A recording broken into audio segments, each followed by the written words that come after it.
Oi pessoal, me chamo João Lucas Nadier. Hoje a gente vai explorar um conceito fundamental na análise de sistemas de processos, que é a linearização dos modelos matemáticos, né? Esse é um tópico essencial do nosso curso de Princípio de Processos Contínuos.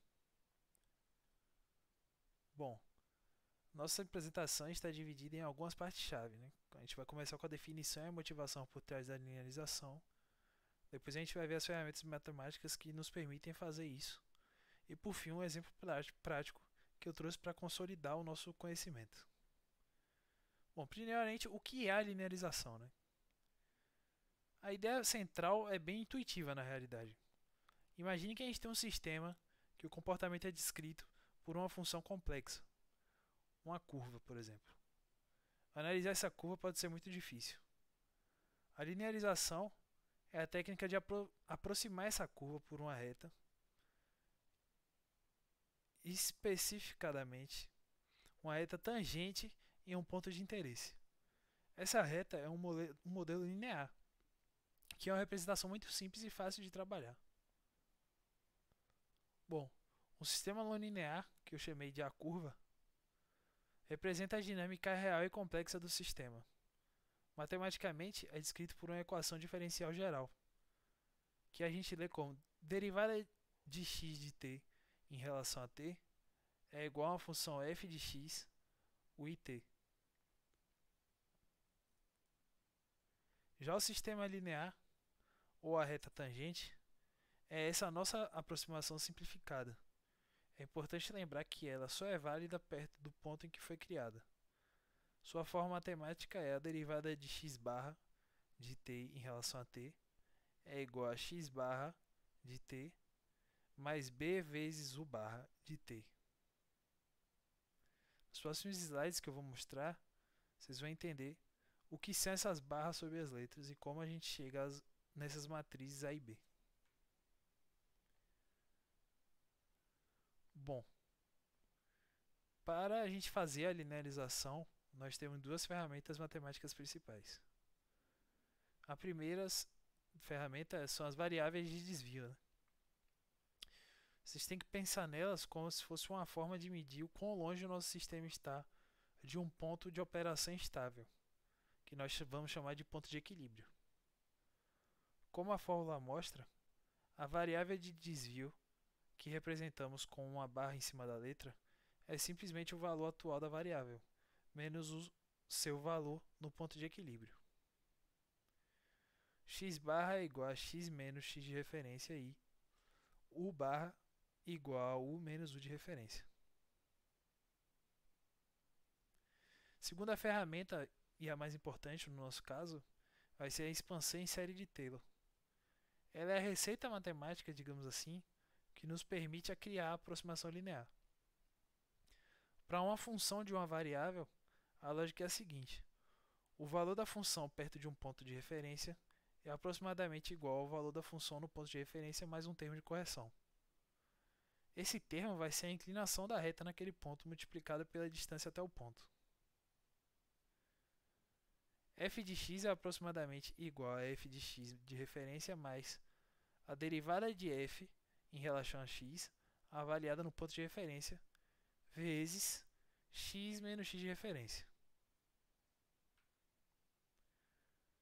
Bom, agora nós vamos aplicar essa ideia da série de Taylor à equação diferencial do nosso sistema. Nós expandimos a função f em torno do nosso ponto de referência. A equação parece complicada, então a gente vai quebrar ela por parte. Observem a fórmula. A derivada de x barra i mais xi de referência em relação a t é igual a fi de x de referência, u de referência, que é o termo de estado estacionário e por definição é zero, mais o somatório de j igual a 1 até n da derivada parcial de fi em relação a xj, vezes xj menos xj de referência, mais o somatório de j igual a 1 até nu da derivada parcial de fi em relação ao j, vezes o j menos u de referência. Em termos do somatório, representam o efeito dos estados e o efeito das entradas na dinâmica do sistema, que são exatamente as inclinações que a gente já viu. Quando organizamos isso para todas as variáveis do nosso estado, de estado do nosso sistema no caso, nós vamos chegar àquela forma matricial. Então, o resultado final, nós teremos a derivada de x barra em relação a t é igual a derivada parcial de f em relação a x, avaliada no ponto de referência, vezes x barra mais a derivada de f em relação a u, avaliada no ponto de referência, vezes u barra. Essas matrizes são derivadas parciais e são as nossas conhecidas, matriz A e matriz B. Bom, vamos ver um exemplo prático para que tudo isso faça mais sentido. No exemplo de um tanque com aquecimento. O modelo não linear original desse sistema é composto por duas equações de balanço. Primeiro, o balanço de massa e depois o balanço de energia. O balanço de massa, a derivada de V em relação a T é igual a QI menos K vezes a raiz quadrada de H. O termo K vezes a raiz de H torna a nossa equação não linear, no caso. Né? O balanço de energia, onde ρ vezes V de T vezes Cp vezes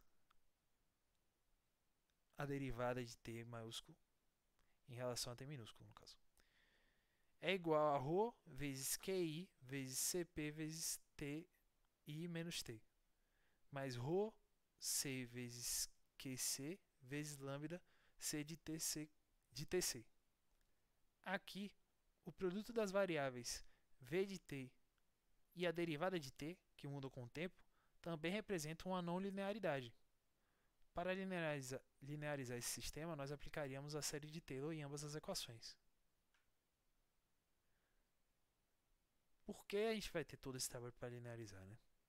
Um dos nossos maiores benefícios é poder usar a transformada de Laplace. A gente tem que pensar em Laplace como uma ferramenta que converte equações diferenciais, que são difíceis de resolver, em equações algébricas, que são muito mais fáceis. Ela nos tira do domínio do tempo e nos leva para o domínio de Laplace, ou domínio da frequência S. A definição matemática dela é uma integral. Lendo por extenso, a transformada de Laplace de f de t, que é igual a f maiúsculo de s, é igual à integral, de 0 a infinito, de f de t vezes o exponencial de menos s vezes d de t. A propriedade chave que vai nos ajudar é a derivada. Ela transforma uma operação de derivação em uma simples multiplicação pela variável s. Então nós teremos a derivada de Laplace da derivada de f de t em relação a t é igual a s vezes f maiúsculo de s menos f minúsculo de 0. Isso simplifica enormemente a nossa análise.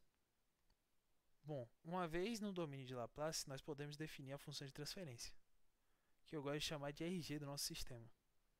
Ela é a identidade única que descreve como o sistema responde a uma entrada. É a relação entre a saída do sistema, y de s, e a entrada do sistema, u de s. G de s é igual a y de s dividido por u de s. Os sistemas lineares geralmente se encaixam em formatos padrão. Para um sistema de primeira ordem, a função de transferência normalmente vai ser essa. E para um sistema de segunda ordem, a forma normalmente vai ser essa. Esses parâmetros, como o ganho Kp, a constante de tempo tal e o fator de amortecimento CSI, nos dizem tudo sobre como o sistema vai se comportar. Bom, com isso, nós concluímos a nossa visão geral sobre a linearização. Eu consegui explicar para vocês, basicamente, por que é uma ferramenta poderosa para simplificar modelos mais complexos. E por que ela nos permite usar técnicas como a transformada de Laplace para analisar a estabilidade e a dinâmica dos nossos processos de uma forma mais direta. Bom, por essa aula foi hoje. Obrigado e nos acompanhe para mais conteúdos.